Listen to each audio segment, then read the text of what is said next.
Баршаңызға қайырлы күн достар. Бүгін Пари-Брес тәттісін даярлаймыз. Алдымен заварное тесто даярлаймыз. Ол үшін бізге 100 грамм су, 100 грамм сүт, 1 шымшым тұз, 1 шымшым қант, 80 грамм сары май, 130 грамм ұн, 4 дана жұмыртқа қажет. Бір ыдысқа сүт пен суды құйып, оған 1 шымшым тұз, 1 шымшым қант және сары майды салып, оны араластырып газға қоямыз.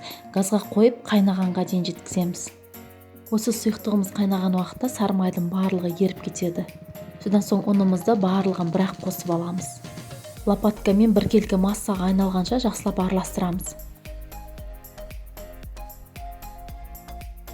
Осы массамыз біркелкі тестоға айналғаннан соң біз оны қайттан газға қойып кептіреміз. Газда 1-2 минут ұстаймыз. Ыдысымыздың асты аздап қарыла бастаған уақытта біз газды өшіреміз.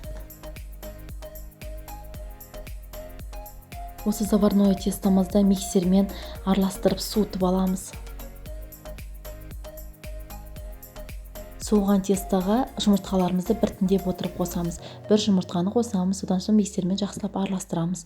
Артынан екінші жұмыртқаны қосамыз, тағы да миксермен араластырамыз. Осылайша барлық 4 жұмыртқаның барлығын миксермен араластырып отырып біртіндеп қосып аламыз.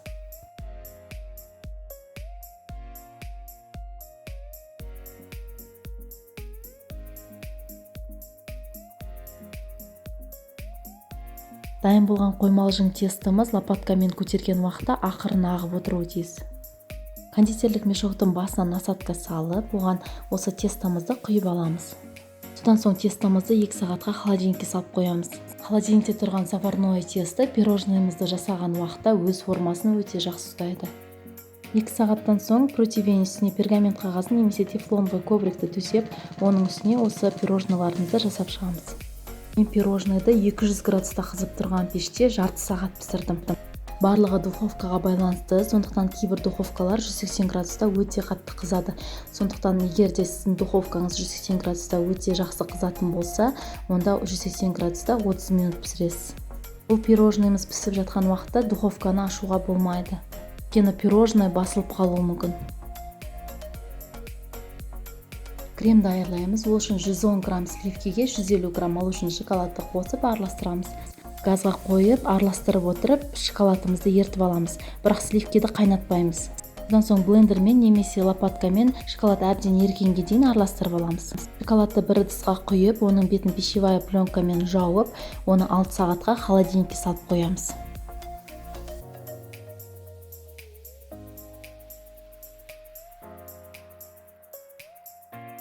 6 сағаттан соң творожный сырды жақсылап миксермен араластырып аламыз.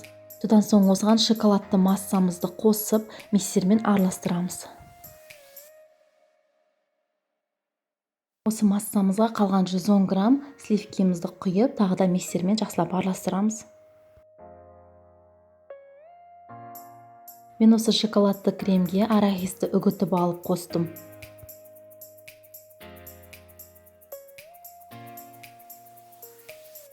Жақсылап барлығын араластырамыз. Осымен біздің шоколадты арахисовый креміміз дайын. Кондитерлік мешокқа закрытая зеза насадкасын салып, мен кремімізді салып алдым. Дайын болған пирожныйымыз әбден суығаннан кейін ортасын кесіп аламыз.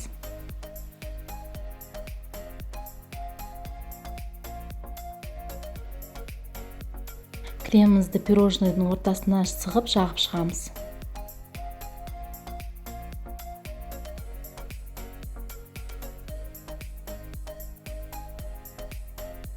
Пирожныйымыздың бетіне сахарная пудра сеуіп, әсемдеп шығамыз. Бұл шоколадты креммен Пари-Брес пирожнылары өте дәмді, әрі нәзік болып шығады. Сол үшін міндетті түрде даярлап, жақындарыңызды қуантыңыздар. Назарларыңызға рахмет.